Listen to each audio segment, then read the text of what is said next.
K car, which my mom remembered today. And the whole time we were in preschool, maybe 2 years, we would talk to the green slime monster, and it was my only imaginary friend I ever had in my life, which came directly from Martin Paul. Schulke. we believed it deeply. Then in kindergarten, Mike joined the two of us as the kids from the south side of Aurelia, and we were picked up in a car and driven to kindergarten together. And so when Lissa and Mike and I started talking very soon after we found out about Marty's tragic passing, we knew we had to get everyone together and to celebrate him, because I think everybody who knew Marty felt that he was really an exceptional person. He was an exceptional kid. He was an exceptional little kid, and he was an exceptional human. And he made such an impact on our class. He was just terrific. He was really funny, and he had the best wit of anyone, and he was also really kind. And it's just like the perfect combination in a friend, you know? And I think he made friends in every single class that was with us in high school. Everybody loved him. He was just a great person. It didn't matter what you were doing with him. So the three of us, Lissa and Marty and I, Mike and I, have been on this, what we call the journey of heartbreak together. And we have been texting with each other almost daily, I'd say. We just started totally connecting when this happened, and just sharing our grief and our memories about it.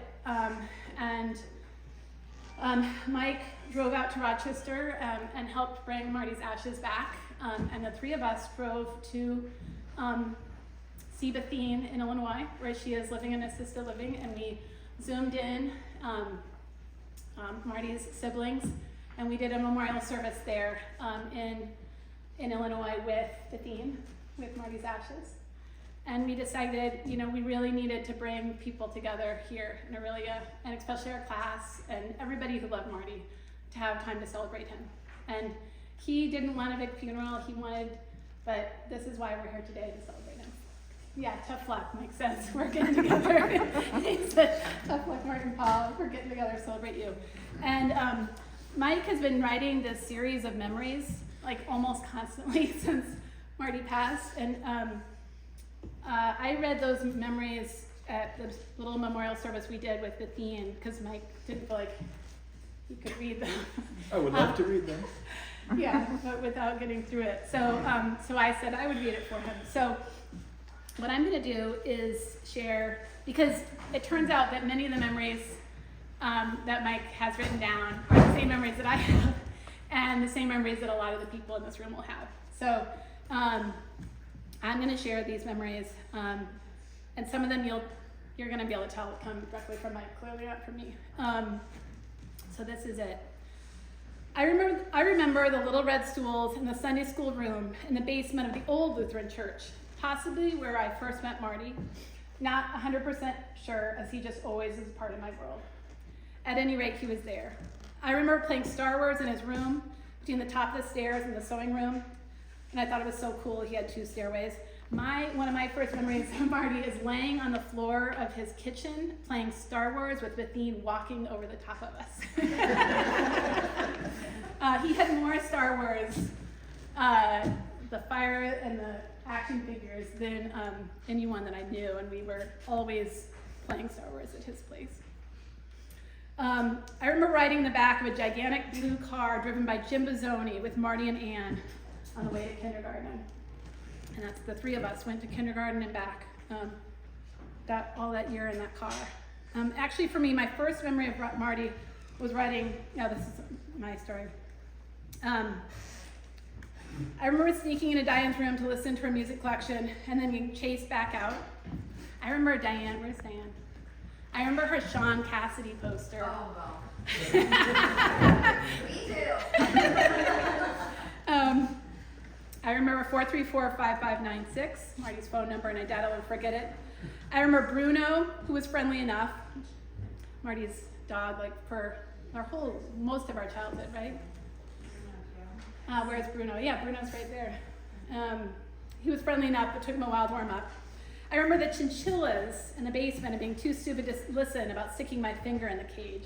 Ouch, they looked really soft. We were not supposed to touch them. I remember countless hours of catch, baseball, and football. I remember we played with matches a bit at my house. Thankfully, we got caught, probably, Shirley. I remember shooting BB guns and stuff we shouldn't have been. I remember that most of the stuff Marty got in trouble for likely tracked back to me. He wasn't innocent by any means, but he always had my back, even when I didn't deserve it. I know some of those stories. I remember the old yellow pickup. I remember the basketball hoop in the barn and the countless games of horse, and I can still smell the dusty straw bales stacked nearby. And I can have that image with the dust coming in, that being up in the top of that old barn. I remember the entertainment center he built in shop class and hanging out in his room, listening to music and sharing our deep wisdom for hours at a time. I remember how he liked to drive barefoot with one leg tucked up against the door in a way that looked both uncomfortable and unsafe. Like clearly very cool. I remember when he and I taught Anne how to shuffle cards. I remember that too. How to gleek, which is a really weird way of spitting, but I don't understand why anyone needs to do that. But somehow, Mike and Marty needed to teach me how to do that. And they once even taught me how to fire a 12 gauge, which definitely did happen and should probably not have. But behind Marty's house. And I still remember it bruised my shoulder. But they were impressed that I did it. I remember driving to Storm Lake to rent movies and then watching them for hours in his family room. Marty turned me on to Monty Python, among other things. I remember buying a Montreal Expos hat just to bug Marty, as he was a huge Toronto Blue Jays fan. Blue Jay fandom was apparently short-lived, but it was real. I didn't care about Jesse Barfield or George Bell, but Marty sure did. I remember him making us a batch of fries to snack on while Carlton and Bethune beat us at 500. I remember countless rounds of golf with him, some of my fondest memories.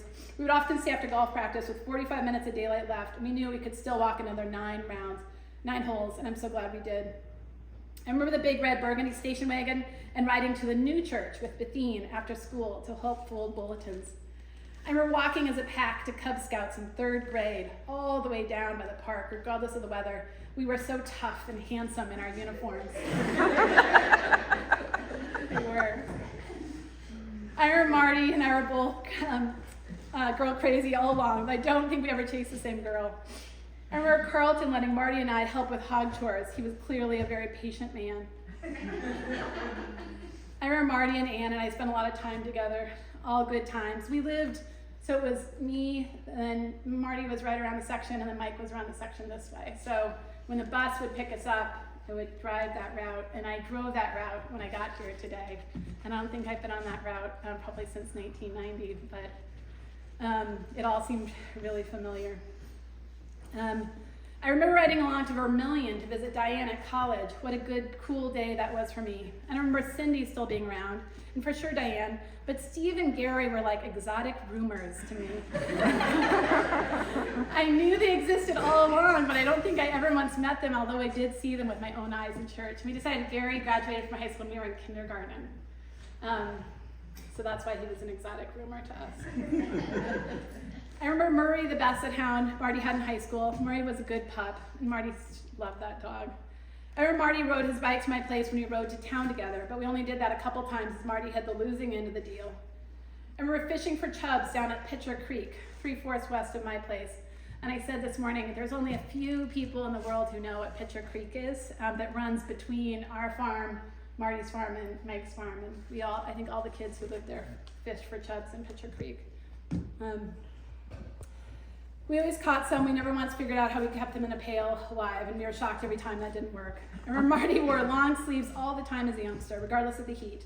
Though in high school, he always wore denim shorts, and pastel-colored t-shirts, regardless of the cold.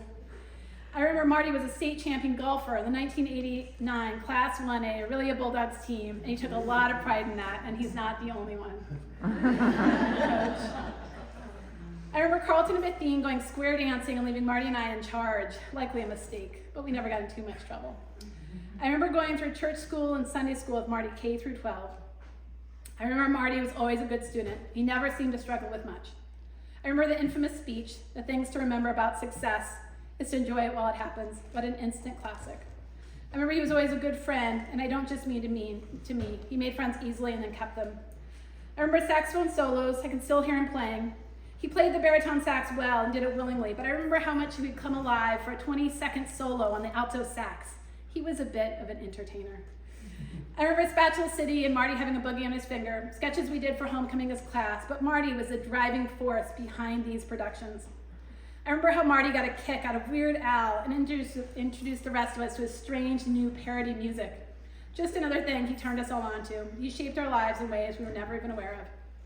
I remember that he and I were always the same height, but he had much larger feet, and he always made sure to point it out to me when he went a size larger. And I sometimes wondered if he wore shoes that didn't fit, just to lord it over me. I remember his obsession with professional wrestling, and though I sometimes enjoyed, but not on his level, the Iron Sheik, Tito Santana, and Dusty Rhodes, names I will not forget thanks to Marty. I remember him knowing all the presidents in order and how they died. Everyone remembers that one, and he did this when he was like 5? Like we were very little. I remember sitting on the stage during a basketball game, and Becky's sister Brenda was the cheerleader. And I remember all the cheerleaders gathering around, and we were sitting with our little legs sticking off the side of the stage, like we must have been 5 or 6, and they were having Marty recite all the presidents in order and how they died. Oh my gosh. I also remember him submitting to the show That's Incredible about his unique abilities with the presidents, and I fully expected him to bring him on or mention him every single episode. I remember his Muppet Show lunchbox and how he was one of the first of us to really get into watching the Muppet Show, Gonzo and Fonzie Bear, and those old guys. I remember that Marty had a unique perspective on almost any topic. I myself am sarcastic and a constant devil's advocate, always a skeptic, but I think back, I may have learned that from him. Some of my most defining qualities are doubtless owed to my old friend Marty. Now that makes me smile. I remember Marty as a history buff and a master of trivia and statistics. I didn't even bother debating him if he seemed certain he would be correct. I remember how he loved baseball. He was pretty good, darn good at it. He always wanted to be a pitcher that could play anywhere and play well. I had a strong arm myself, but remember the pain of trying to play burnout with Marty. Marty was the pitcher. He was a pitcher on the varsity team. I remember his blue Skylark. I remember his black Thunderbird. He loved that car, and he knew how cool he looked cruising around in it. I remember countless gatherings of small friends, often at Marty's, sometimes at Bryant's. Always a decent movie, and what we thought was deep conversation. We solved most of the world's problems those nights. We probably should have written it down. I remember Uncle Neil. I still remember where he lived, because Marty told me so. I remember Marty was opinionated. He was not afraid to say or stand up for himself or others. I never had to wonder where Mary stood. I knew. He told me. He was not a yes man.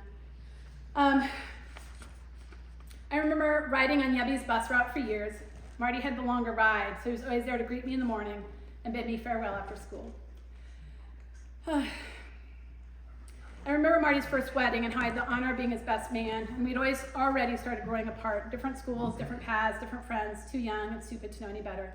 I remember how we drifted apart over the years for no good reason other than life happens. I remember how sad I was to find out that Carlton had passed, and I realized way too much time had passed, and I needed my friend back, and he likely needed me. I remember how excited I was when Marty replied to my text on August 25th, 2023.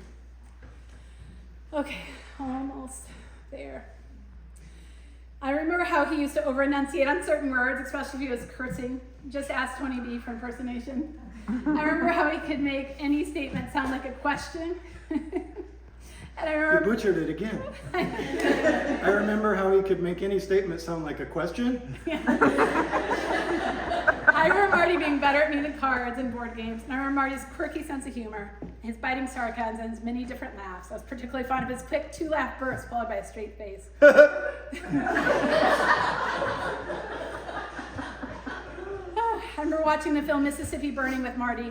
Changed my sheltered life. I remember watching Silverado, Monty Python, Holy Grail. If I remember right, Marty preferred the life of Brian, a taste of our cinematic forays.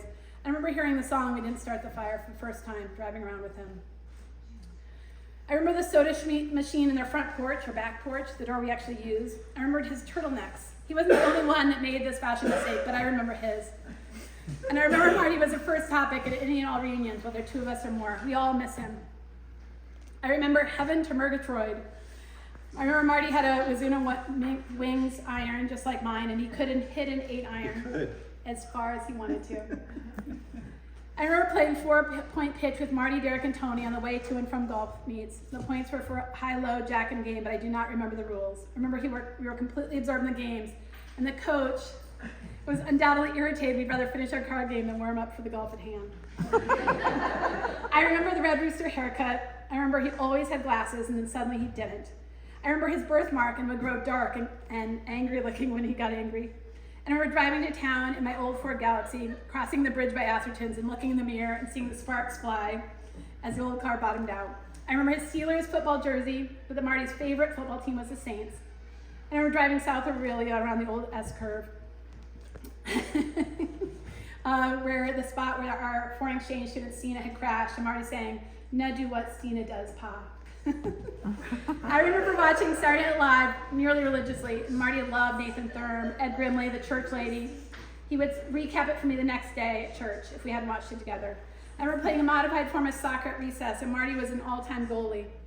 I remember being jealous of his winter coat because it had a zipper in the middle of the hood so it could lay flat on his back. I remember the Far Side because he made us all aware. I remember Marty and I both wanted the same epitaph. He was the neatest guy in the world, and he knew everything. I remember how he made me feel, the precious few details. I remember Marty serenading me while driving to REO Speedwagon. I believe it's time for me to fly. And he would always turn the word fly into 2 syllables. I believe it's time for me to fly. I can hear it as plain as day, and I'd give a lot to hear it one more time. So,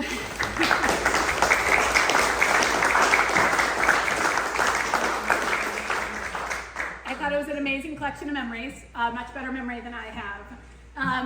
But I think it just represents how much Marty meant to all of us. Mike wants to do, you want to start it? I want to do a lot of things. So he's going to do one, we have one more event. So Mike didn't feel like he could talk, so we're going to do, you want to hand it to him? Or are you going to put it down? I'm going to sit him right here. You're in charge of volume now. Okay. Oh. Okay. You ready? So I have about 1,000 things I would want to say about Marty. And unless something has changed since the last 3 months, I won't be able to. So we're going to do this instead, so bear with me. It's either going to be hilarious or touching, possibly both. I didn't put enough words on each sheet, so I have to move a little quick. But I checked with Marty, and he said I just had to deal with that.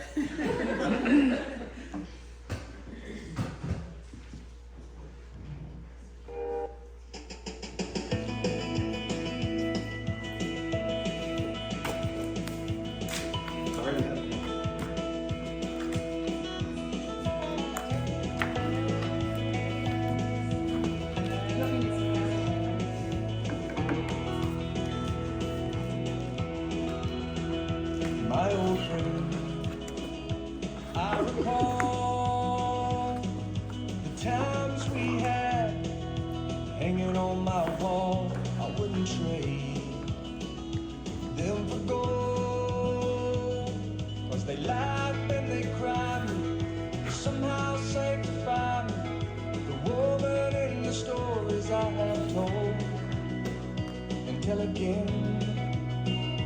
My old friend, I apologize for the years that have passed since the last time you and I dusted off those memories of the running and the races, the people and the places. There's always somewhere else I had to be. Time gets thin, my old friend. Don't know why. Don't know why. Don't know why. Don't know why.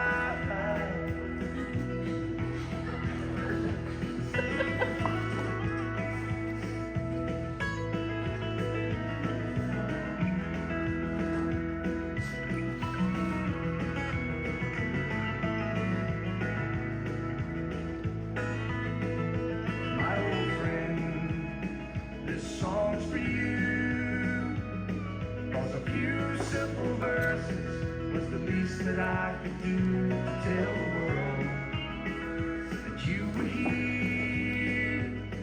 All the love and the laughter will live on long after all of the sadness and the tears. We'll meet again, my old friends. Goodbye, goodbye, goodbye, goodbye, my old friend, my old friend.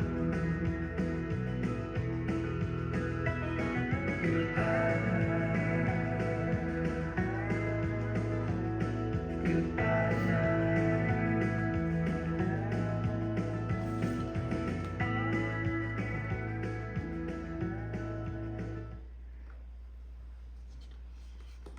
Help me out with this one. Martin was the neatest. We're gonna need Derek to help us with this one.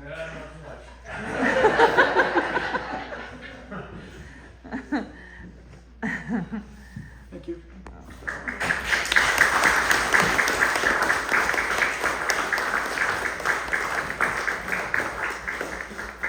I'm gonna turn it back over to Lissa, and before I do that, I'm not gonna turn it back over to Lissa. We've got Gary to come up. Gary, do you wanna come up and say a few words? And then Cindy. And I'll just say to everyone, we really so appreciate you being here and remembering Marty with us. Gary, who's Marty's older brother, is gonna say a few words. Thank you. So one of the memories I have with Marty, as we mentioned, we're 12 years older, but so I was heading off into the world when he was just starting school. But before I left, I took him to professional wrestling in Sioux City. So we got in the Buick and we drove all the way to Sioux City and we watched. We got to see Jesse the Body Ventura wrestle. So, and that's how wrestling got started. And I just remember what a thoughtful guy he was. Maybe you noticed the green pedal John Deere tractor in the pictures. And he took the time just as a grade schooler to paint the thing, make it look like new, and give it to his first nephew. And so every time I went to move, or our family went to move, I'd call him up and see if I could give it back. Because the thing weighs 30 pounds or something. It is heavy. And he would never take it back. So I've still got that. And then as adults, our voices were almost identical. So I'd call him on the phone and I'd talk to him, and it was like hearing myself back.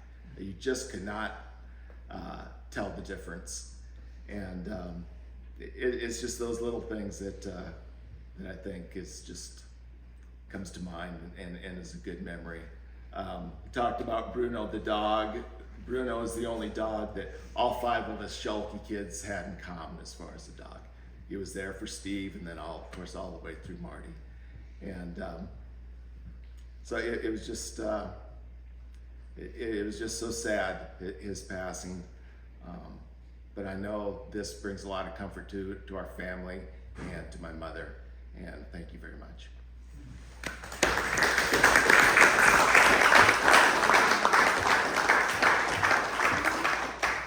Cindy, you want to say a few words?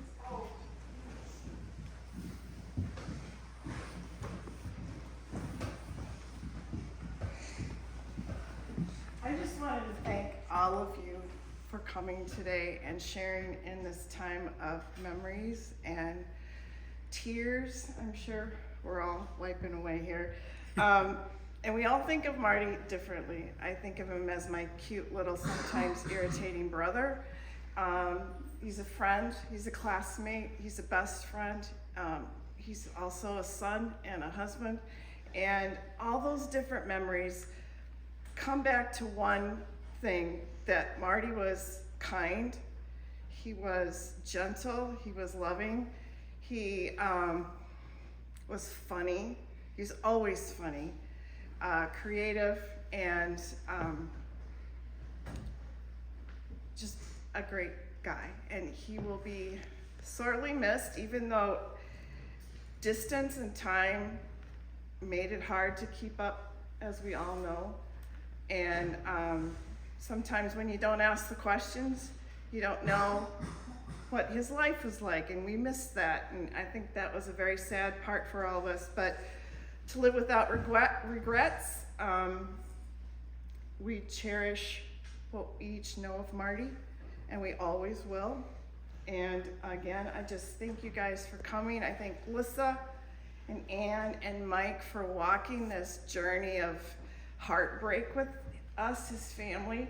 And I know your visit with my mom meant the world to her and to us. So thank you for coming. Diane and I put together some little hearts on a card back there, just something for you to remember Marty, if you stick it in your pocket or whatever. And again, thank you all for coming, and thank you.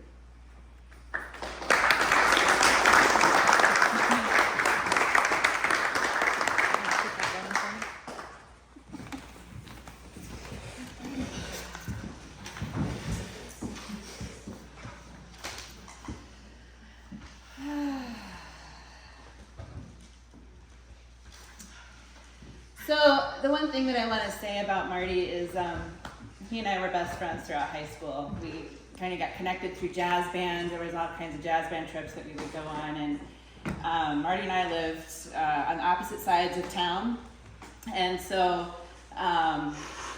we didn't hang out much together, but we talked on the phone quite a lot, actually. In fact, Marty would talk so late into the night that I would actually fall asleep. And I would wake up and I would say, Marty, I just fell asleep. I gotta go to bed, you know, and he would just laugh and keep right on talking. And so I have to say, the Bert and Ernie song that I selected, if I would have let it go just, 2 more lines, the line would have been, I like to lay awake in bed at night and talk to you. And Bert says, yeah, I know. It didn't fit to put that in there, but it makes me smile knowing that it is. So last summer I was getting ready to have a graduation for my daughter, and I came across her graduation video. And I put it up on YouTube and shared it with the class. I actually submitted it again to America's Funniest Home Videos, and I'm devastated that they still have not done anything with it. I'm still waiting to hear from them. But as I reflected on Marty's speech, I realized that of all the sermons and speeches that I've heard in my life, and I've heard a lot, that it's one of the few I remember the main point so clearly. And it's because it had a good message, but also it was memorable because it didn't go as planned. It was the flaw that made it unforgettable. It touched us in a surprising way, tears of laughter, still today, and what's true for his speech is true for Marty as well. He was phenomenal in so many ways. He was smart, he was an incredible musician, and he was an even incredible friend. He impacted us in surprising ways, which had lasting impact even to the very end. He wasn't perfect, and that's okay. Just like his speech, he didn't need to be perfect to be good or meaningful or memorable.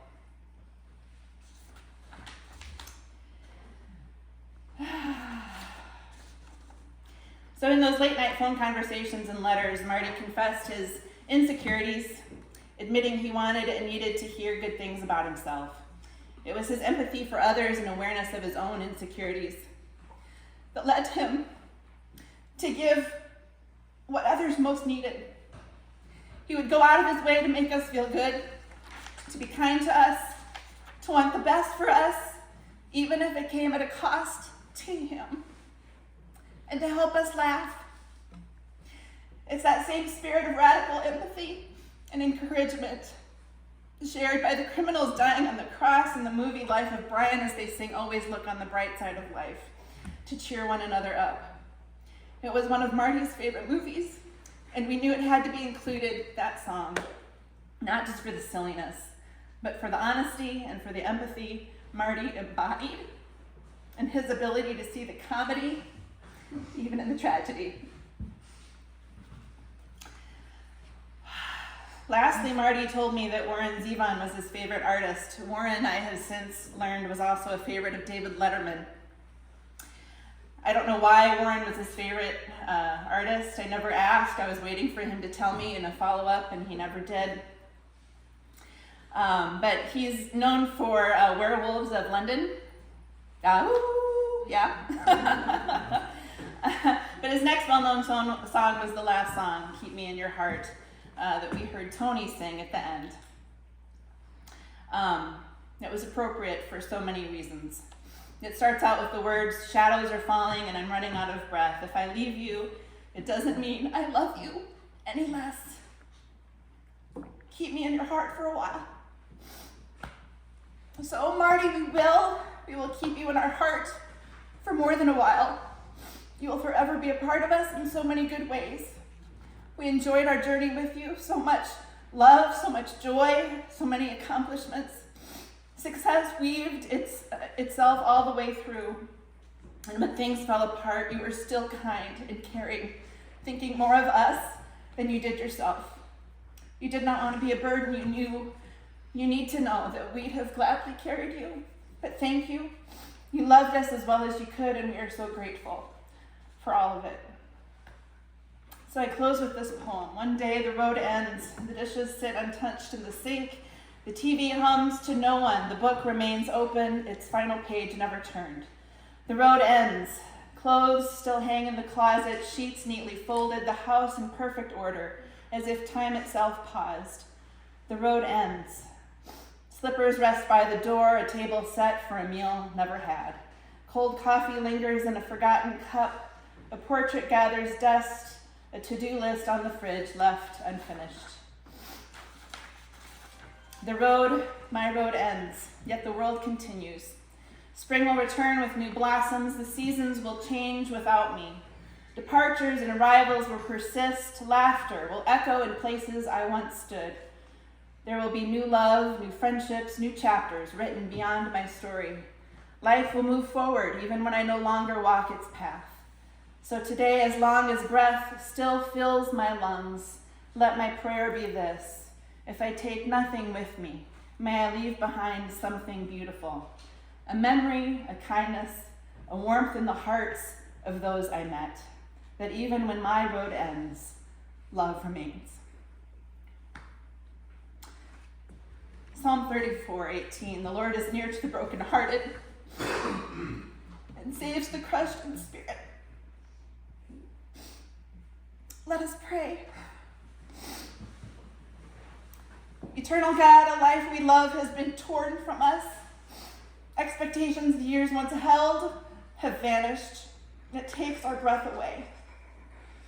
Every life you have made has meaning for all that Marty has given us to make us what we are.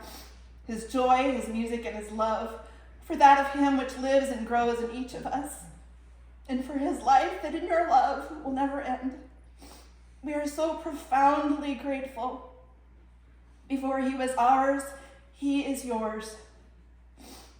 You know the lives we live and the deaths we die.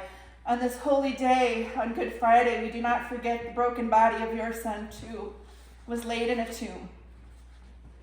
We know no earthly fate is beyond your redeeming.